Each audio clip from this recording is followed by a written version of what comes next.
warahmatullahi wabarakatuh. Shalom Namo Buddhaya, salam sejahtera bagi kita semua dan salam harmoni.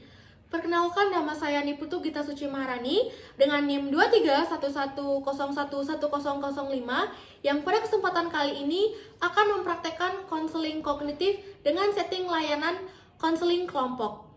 Selamat pagi anak-anak. Pagi, Bu. Baik, bagaimana kabarnya hari ini? Baik, sesuai dengan sebelum-sebelumnya, untuk yang bertugas memimpin doa dipersilakan. Saya Ibu. Baik, doa akan saya pimpin. Marilah kita mulai dengan mengatur nafas, menarik nafas dalam-dalam, dan memusatkan hati serta pikiran kita pada saat ini.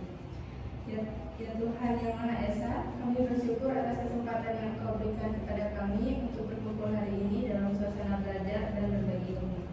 Terima kasih atas nikmat kesehatan, akal, dan semangat yang Kau limpahkan, sehingga kami dapat hadir di sini dengan penuh harapan. Kami mohon, berikanlah kami ketenangan hati dan kejernihan pikiran, agar kami dapat menerima ilmu dengan baik dan mengaplikasikannya dalam kehidupan. Bimbinglah kami agar selalu rendah hati dalam belajar, sabar dalam menghadapi kesulitan, dan gigih dalam mengejar cita-cita. Ya Tuhan, dalam perjalanan hidup kami, terkadang kami merasa lelah, jenuh, dan ragu. Kami mohon kekuatan dan semangat baru agar kami dapat bangkit dan terus berusaha tanpa putus asa. Ajarkan kami untuk selalu bersyukur, menghargai proses, dan melihat setiap tantangan sebagai kesempatan untuk tumbuh dan belajar. Kami juga berdoa agar Engkau menjaga kami dari segala hal yang dapat menghalangi kemajuan kami, baik dari dalam diri maupun lingkungan sekitar. Lindungilah kami dari rasa iri, dengki, dan kebencian, serta tanamkanlah sikap saling menghormati dan tolong-menolong di antara kami. Ya Tuhan, berikanlah kami kemampuan untuk menjadi pribadi yang bijaksana, berakhlak mulia, dan bermanfaat bagi orang lain. Bantulah kami untuk selalu menjaga persatuan dan kerukunan, serta membangun lingkungan belajar yang aman, nyaman, dan penuh kasih sayang. Kami juga berdoa untuk guru-guru dan semua orang yang membimbing kami. Semoga Engkau memberkati mereka dengan kesehatan, kesabaran, dan kebijaksanaan dalam mendidik dan membimbing kami. Ya Tuhan, semoga setiap langkah kami hari ini dapat menjadi bagian dari perjalanan menuju masa depan yang lebih baik. Berikanlah kami kemampuan untuk memanfaatkan waktu dengan sebaik-baiknya, dan semoga ilmu yang kami peroleh menjadi cahaya yang menerangi jalan kami. Kami serahkan segala harapan dan doa ini kepadamu dengan penuh keyakinan dan keikhlasan. Amin. Doa dapat diakhiri.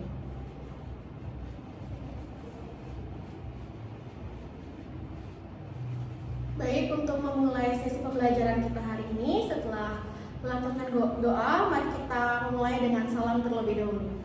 Om Swastiastu.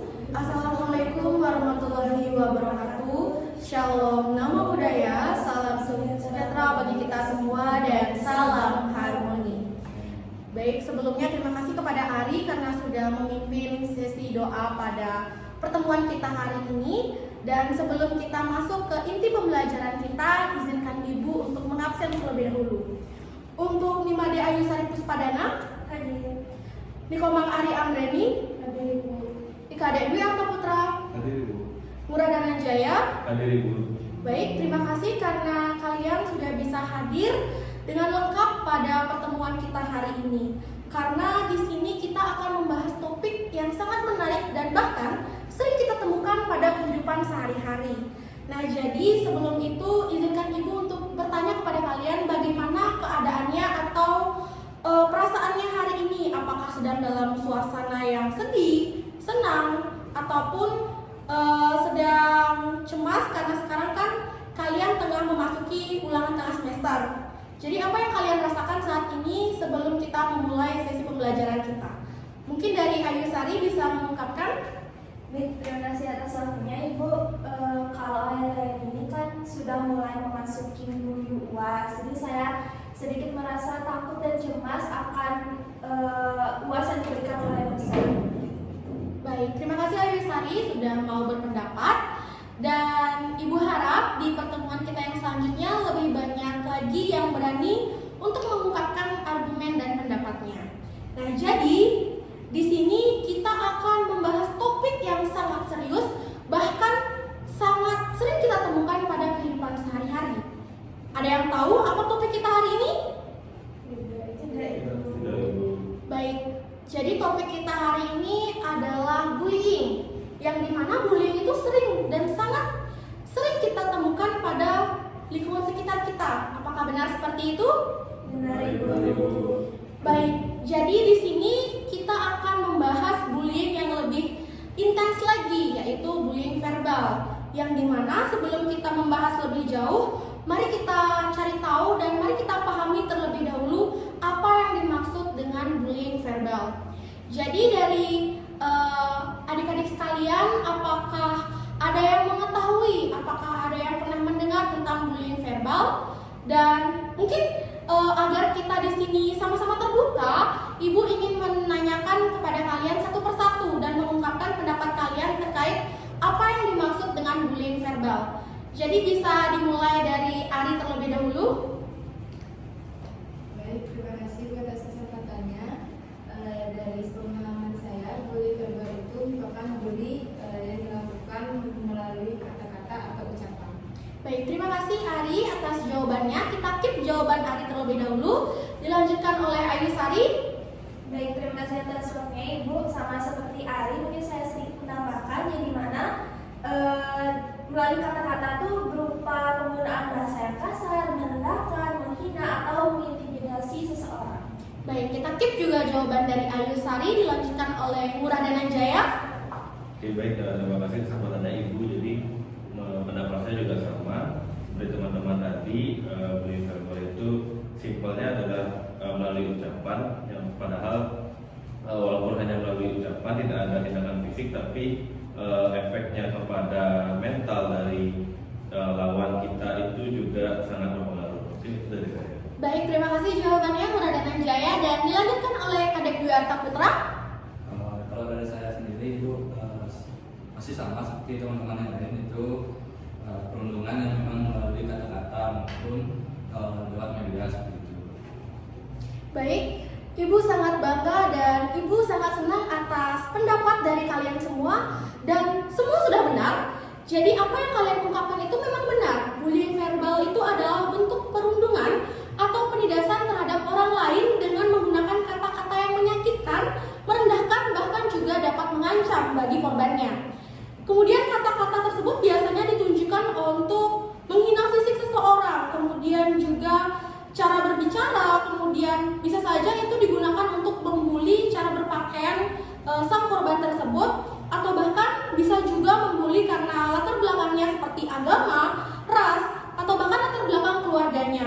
Nah, jadi di sini bullying verbal itu bisa berupa mengejek atau memberi julukan negatif, seperti misalnya ada korban yang dikatakan, kamu gendut. Nah, itu termasuk bullying verbal. Kemudian juga kata-kata bodoh, kampungan, itu juga termasuk ke dalam bullying verbal. Kemudian di sini juga menyindir dan merendahkan secara terus-menerus, itu juga termasuk ke dalam bullying verbal, karena di situ korban akan merasa direndahkan. Bahkan sang korban itu nantinya akan tidak percaya diri pada saat sang pelaku itu mengungkapkan kata-kata seperti itu. Kemudian juga berbicara dengan nada kasar, itu jatuhnya itu menghina.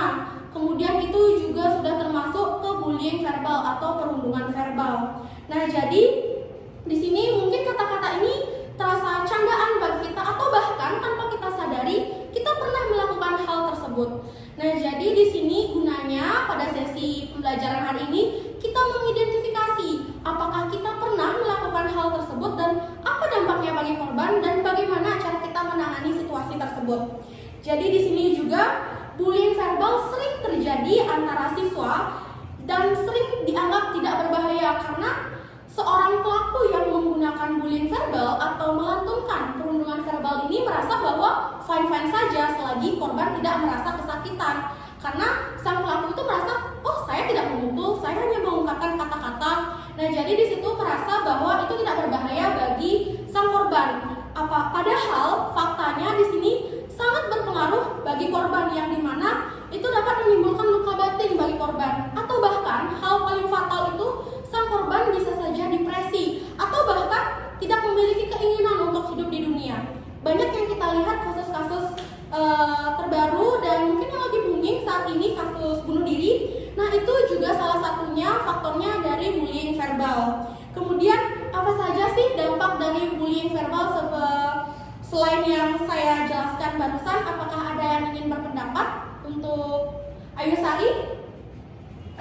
Baik, kalau dari saya sendiri itu dampaknya itu ke mental saya sendiri ya, karena pernah satu pengalaman itu dari keluarga sendiri itu mengatakan saya yang tidak secara fisik, jadi saya masih mengingatnya sampai sekarang. Jadi dari yang sudah dikatakan itu menjadi trauma yang mendalam bagi diri saya sendiri. Baik, terima kasih Ayu Sari sudah berani mengungkapkan argumennya terkait dampak bullying verbal bagi sang korban. Jadi sangat benar yang sudah diucapkan oleh Ayu Sari. Di situ di saat sang korban diberikan kata-kata yang tidak enak atau bahkan menyakiti hati. Nah, sang korban akan merasa kepercayaan dirinya itu menurun drastis. Bahkan tidak akan berani untuk bersosialisasi dan berinteraksi dengan lingkungan sekitarnya. Kemudian setelah dia turun rasa percaya dirinya, apa yang timbul? Dia akan malu, dia takut atau bahkan kehilangan harga dirinya. Dia tidak akan pernah muncul dan akan mengurung diri, tidak berani bersosialisasi karena merasa bahwa dirinya itu rendah dan merasa sangat tidak pantas untuk ada di sini. Kemudian juga dia menarik diri dari lingkungan sekitar. Mungkin saja bisa dianggap sebagai orang yang introvert. Kenapa? Karena dia tidak mau berbaur dengan lingkungan sekitarnya. Kemudian dia menjadi pasif, yang dimana dia akan takut berbicara, kemudian bahkan takut juga masuk ke sekolah. Misalnya ada siswa yang seperti itu. Nah, dia itu akan takut masuk sekolah karena dia takut dibully lagi, takut dirundung lagi, takut diberikan kata-kata yang tidak enak lagi. Dan di sini juga seperti yang saya jelaskan sebelumnya, dalam beberapa kasus korban akan mengalami stres dan bahkan dia akan merasa depresi atau bahkan kehilangan semangat hidup untuk ada di dunia ini. Jadi sebelum kita lanjut ke materi inti kita, saya ingin kalian menjawab dengan jujur dalam hati. Apakah saya pernah mengejek orang lain? Even dengan teman dekat pun, apakah kalian pernah? Dan apa saya pernah ikut tertawa saat teman saya diejek? Kemudian, apakah saya pernah merasa bangga saat orang lain menangis karena kata-kata saya? Nah, jadi silakan kalian merenungkan diri terlebih dahulu apakah kalian pernah melakukan hal tersebut, dan jikalau di sini ada yang berani untuk mengungkapkan kalau pernah melakukan hal tersebut, tidak apa-apa karena sesi kali ini sangat terjaga kerahasiaannya. Karena dalam bimbingan konseling ada yang namanya asas kerahasiaan. Jadi apapun argumen kalian, apapun yang ingin kalian utarakan akan terjaga di sini kerahasiaannya. Jadi kita di sini tidak mencari siapa yang salah, tapi di sini kita belajar untuk menyadari bahwa kata-kata yang kita ucapkan itu akan menjadi senjata untuk orang lain dan dapat melukai orang lain walaupun tidak melukai secara fisik. Jadi apakah di sini ada yang ingin jujur dan berani berpendapat terkait pertanyaan saya barusan? Baik, Ari, dipersilahkan. Baik, sebelumnya terima kasih atas kesempatannya. Mungkin secara nggak langsung aja, saya kan di keluarga berempat, suaminya adik paling kecil. Nah, dia tuh kulitnya emang agak lebih hitam lah dari kita semua. Jadi kayak saya kadang manggil dia kayak badang gitu. Jadi mungkin itu termasuk bully verbal juga ya. Cuman kebetulan hari saya juga menyadari bahwa memang kulitnya itu lebih gelap dari saudaranya yang lain gitu. Jadi mungkin dalam hatinya itu kayak terbesit, kenapa aku dibilang kayak gitu, padahal kayak sama persaudaraan gitu. Itu sih Bu. Baik, terima kasih Ari karena sudah mengungkapkan pendapatnya dengan jujur, dan itu merupakan suatu kebanggaan pada diri Ari karena Ari sudah berani untuk mengungkapkan apa yang Ari rasa itu salah untuk diri Ari. Nah, jadi di sini seperti yang saya katakan sebelumnya, kita tidak mencari di sini siapa yang benar, siapa yang salah. Tapi bagaimana kita hari ini dapat mengubah pikiran-pikiran dan perilaku-perilaku kita yang seperti itu ke arah yang lebih positif lagi. Jadi di sini ibu ingin kalian memahami bahwa seseorang mengejek orang lain itu biasanya pikiran-pikiran yang muncul itu di kepalanya seperti yang dicontohkan tadi. Kalau bisa bikin orang ketawa, pasti kita disukai. Kemudian teman yang beda itu aneh, wajar kalau diejek. Itulah pikiran-pikiran yang negatif yang muncul sebelum kita melakukan ejekan tersebut. Nah, jadi pikiran-pikiran tersebut itu biasanya akan muncul secara otomatis. Kita merasa bahwa itu hal biasa. Tapi, tahukah kalian bahwa apa yang kita rasa itu biasa ternyata benar-benar berpengaruh pada korban. Pikiran-pikiran irasional kita yang kita pikirkan dan kita lantunkan kepada korban itu sangat melukai korban. Jadi di sini kita akan belajar bagaimana kita menangani hal tersebut dengan teknik-teknik yang ada dalam teori kognitif. Baik anak-anak, untuk mengatasi situasi tersebut, mari kita di sini mencoba untuk menghadirkan teknik talk stopping hadir di sisi kita untuk kita menangani bullying verbal yang sudah saya sempat jelaskan sebelumnya. Jadi untuk anak-anak sekalian, apakah sudah ada yang pernah mendengar tentang teknik talk stopping? Belum. Baik, untuk itu sebelum itu izinkan saya untuk menjelaskan sedikit tentang teknik talk stopping. Jadi di sini talk stopping itu bagaimana kita memberhentikan atau menstop pikiran negatif kita pada saat kita mulai merasa dan mulai muncul pikiran-pikiran negatif muncul, dan kita di sini hadirkan teknik talk stopping itu untuk menstop pikiran negatif tersebut dan menggantikannya ke pikiran yang lebih rasional atau ke pikiran yang lebih positif. Seperti misalnya sekarang kita latihan. Saya ingin kalian mengambil kertas, kemudian tuliskan 3 hal. Untuk yang pertama, tuliskan satu kejadian yang saat kamu ingin mengejek atau pernah mengejek. Jadi satu kejadian saat kamu ingin mengejek atau pernah mengejek. Kemudian yang kedua, pikirkan hal negatif apa yang muncul atau pikiran negatif apa yang muncul. Kemudian bagaimana cara kalian untuk menghentikan pikiran negatif tersebut? Apakah bisa dipahami? Bisa. Baik, izinkan Ibu untuk memperjelas lebih lagi sedikit terkait pengertian dari talk stopping. Talk stopping itu adalah pemberhentian atau menstop pikiran negatif. Jadi dapat dipahami? Dapat. Nah, jadi yang pertama tadi Ibu berikan soal, tulislah kejadian saat kamu ingin mengejek atau pernah mengejek. Kemudian pikirkan hal negatif apa yang muncul, dan yang terakhir bagaimana cara kamu menstop pikiran negatif tersebut dan menggantinya ke arah yang lebih rasional atau positif. Bisa dimengerti?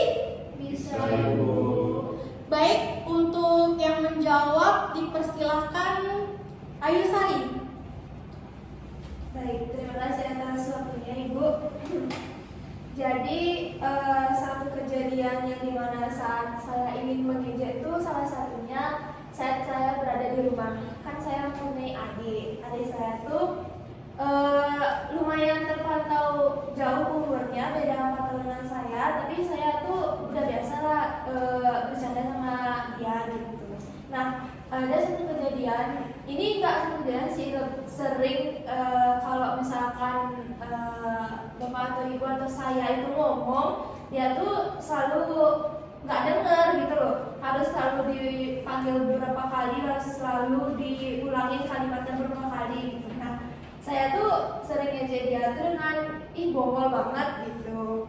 Dari situ terus pikiran negatif apa yang saya muncul, saya mikir ada saya kok dia tuh udah dibilangin berapa kali, udah dipanggil berapa kali, kok tetep nggak dengar ya gitu. Itu yang bener-bener nggak bisa dibilangin lah, bisa dibilang gitu.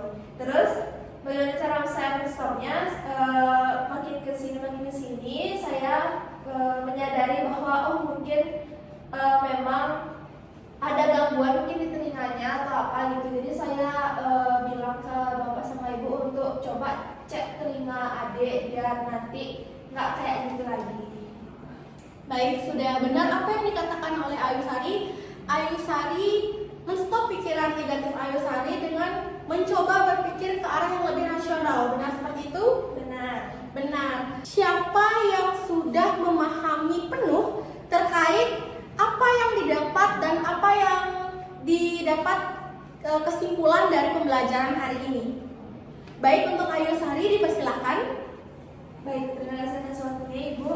Jadi pembelajaran yang saya dapatkan hari ini itu bagaimana caranya kita harus mengontrol pikiran-pikiran negatif kita di saat kita mendapatkan atau melihat atau ingin rasanya untuk mengejek seseorang itu harus dikontrol, karena perkataan yang kita keluarkan itu pastinya kalau tidak nyaman diterima oleh orang tersebut pasti akan menimbulkan atau menanamkan trauma kepada mereka sendiri. Jadi pembelajaran hari ini bagaimana kita harus men-stop pikiran negatif kita dan lebih mengontrolnya lebih baik. Baik, beri tepuk tangan untuk Ayusari terlebih dahulu. Terima kasih Ayusari sudah menyimpulkan kegiatan pembelajaran kita hari ini dengan sangat luar biasa. Dan Ibu harapkan adik-adik semua juga dapat memahami materi kita pada hari ini seperti yang sudah disampaikan Ayusari. Untuk mengakhiri sesi pembelajaran kita hari ini, mari kita akhiri dengan doa dan salam penutup yang akan diwakili langsung oleh Ari Anggreni. Baik, untuk itu doa akan saya pimpin. Marilah kita hening sejenak, menarik nafas dalam-dalam dan memisahkan hati serta pikiran kita. Mari kita tutup pertemuan hari ini dengan mengucapkan rasa syukur atas kesempatan belajar yang telah kita jalani bersama. Semoga suasana belajar dan bekerja kita selalu dipenuhi rasa hormat dan pengertian. Doa dapat